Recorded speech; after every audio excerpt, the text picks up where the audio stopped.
Assalamualaikum warahmatullahi wabarakatuh. Perkenalkan, nama saya Fadila Amelia Putri dengan NPM F0I0230092 dari kelas 2C. Baiklah, di sini saya akan memaparkan materi tentang kromatografi lapis tipis. Pengertian dari kromatografi.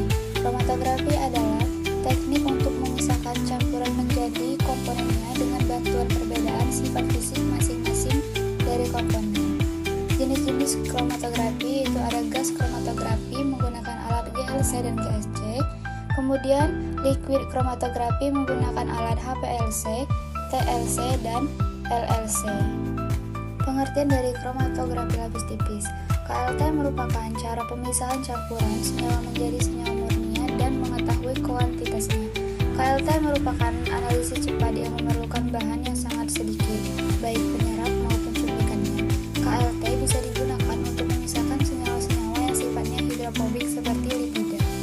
KLT juga merupakan salah satu metode isolasi yang berdasarkan perbedaan daya serap dan daya partisi, serta kelarutan dari komponen-komponen kimia yang bergerak mengikuti kepolaran eluen menurut Surya Dharma 2014. Oleh karena itu, daya serap absorben terhadap komponen kimia tidak sama, maka komponen bergerak dengan kecepatan yang berbeda, sehingga hal inilah yang menyebabkan pemisahan.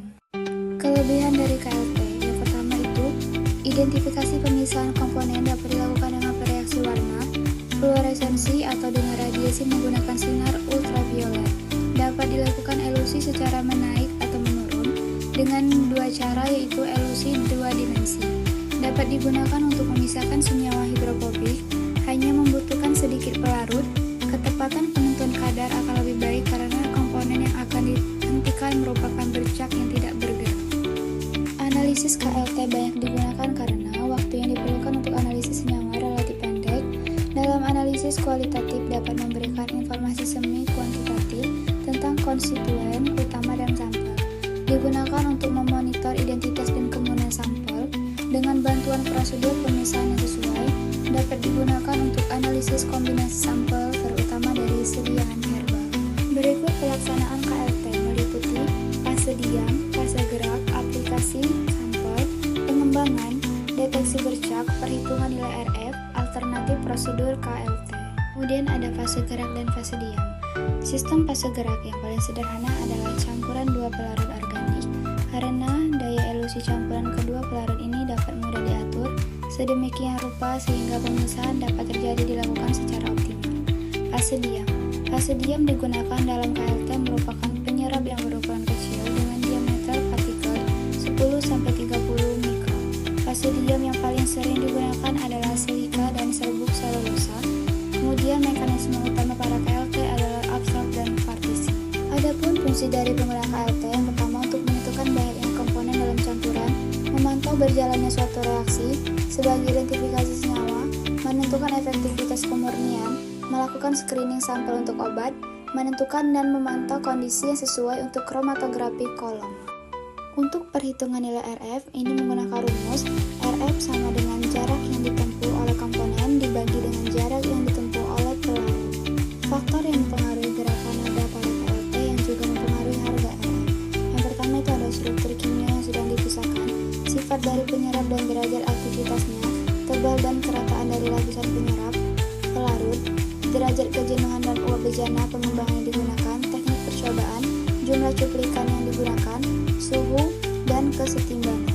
Berikut untuk contoh soalnya, yaitu kita akan memisahkan dua zat A dan B menggunakan pelarut campuran. Setelah proses KLT, kita mendapatkan data sebagai berikut.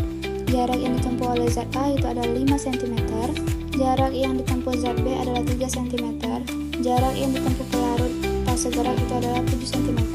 Perhitungannya, kita menghitung nilai RF atau retention factor untuk masing-masing zat, yaitu dengan cara RF sama dengan jarak zat dibagi dengan jarak pelarut. Maka untuk zat A itu adalah RFA sama dengan 5 cm dibagi dengan 7 cm sama dengan 0,714. Sedangkan untuk zat A itu adalah RFB sama dengan 3 cm dibagi dengan 7 cm sama dengan 0,429. Untuk hasilnya itu Hasil nilai RF untuk zat A adalah 0,714, untuk nilai RF untuk zat B adalah 0,429. Interpretasinya, nilai RF yang lebih tinggi menunjukkan bahwa zat tersebut lebih afinitas terhadap pelarut dibandingkan zat dengan nilai RF yang lebih rendah.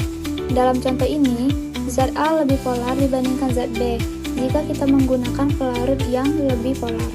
Baiklah, itu saja sekian video dari saya, semoga bermanfaat. Saya ucapkan terima kasih. Wassalamualaikum warahmatullahi wabarakatuh.